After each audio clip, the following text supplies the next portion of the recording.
माजी के डिक्टेटर्स के अदवार में भी जुल्म और सतम की तारीख रकम की गई, मगर आसिम मुनीर ने हर हद उबूर कर ली। मेरे पाकिस्तानियों, माजी के डिक्टेटर्स के अदवार में भी जुल्म और सतम की तारीख रकम की गई, मगर आसिम मुनीर ने हर हद उबूर कर ली है।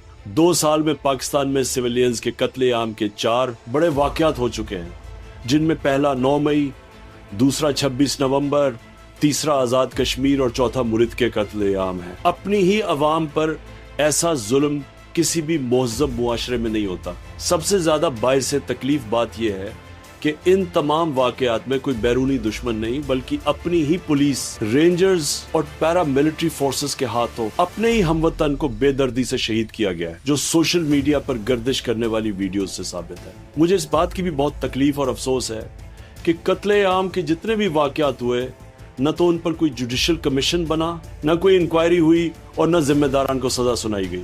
मैं चाहता हूं कि मुरीद के कत्ले आम पर जुडिशल कमीशन बनाकर आज़ादाना तहकीकात कराई जाए और जिम्मेदारान को करार वाकई सजा दी जाए, क्योंकि कत्ले आम के इन वाक़यात में तादाद के हवाले से शदीद अभाम पाया जाता है। जैसा कि मुरिद की वाक़या में सरकारी मालूमात के मुताबिक 4 मुजाहिरीन जान से गए, जबकि मुतासिरा फरीक के मुताबिक हकीकी तादाद 400 से 600 तक है।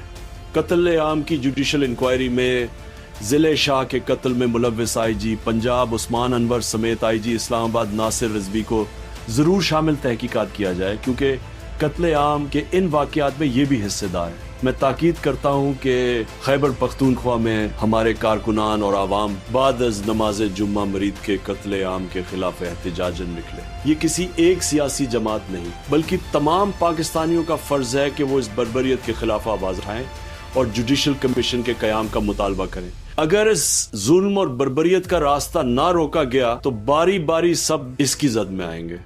पाकिस्तान और अफगानिस्तान के दरमियान बढ़ती हुई कशीदगी बाइस तशवीश है। 2 मुस्लिम हमसाया ममालिक के दरमियान लड़ाई किसी के भी मफाद में नहीं है। दोनों मुल्कों के दरमियान तनाज़ात को लड़ाई की बजाय मुज़ाकरात के जरिए हल करना बेहतर है।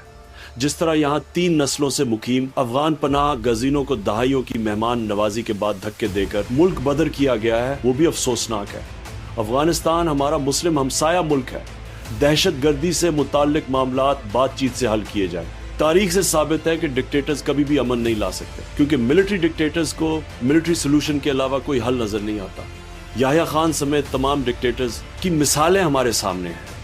ये मामलात सियासतदान मामला फहमी से हल करते हैं। अगर इनसे नहीं होता तो मुझे पे रोल पर रिहा किया जाए, ताकि देरपा अमन के क़याम और अफगानिस्तान से तनाज़े के हल के लिए मैं अपना किरदार अदा करूँ। मुल्की हालात से मायूस होकर पहले ही 30 लाख पाकिस्तानी मुल्क छोड़कर जा चुके हैं। मुल्क से 23 मल्टीनेशनल कंपनियों का इनखला जारी है। बैरूनी सरमायाकारी आना तो दूर की बात, मुल्क के अंदर से भी सरमाया तेजी से बाहर जा रहा है। जब तक मुल्क में अमन नहीं होगा, सियासी इस्तेहकाम नहीं आ सकता, और सियासी इस्तेहकाम की अदम मौजूदगी में माशी इस्तेहकाम मुमकिन नहीं। मुल्क में ला कानूनियत का ये आलम है कि हम अपने मुल्क में रहते हुए भी गैर महफूज हैं। किसी को ये नहीं मालूम कि कौन कब सड़क पर मारा जाए या उठा लिया जाए। आज़ादी इजहार पर शदीद कदगन है, मीडिया को बोलने की आज़ादी नहीं। जिस तरह अलीमा खान पर बेजा मुकदमा बनाया गया, ऐसा किसी के भी साथ हो सकता है। पाकिस्तान जिंदाबाद।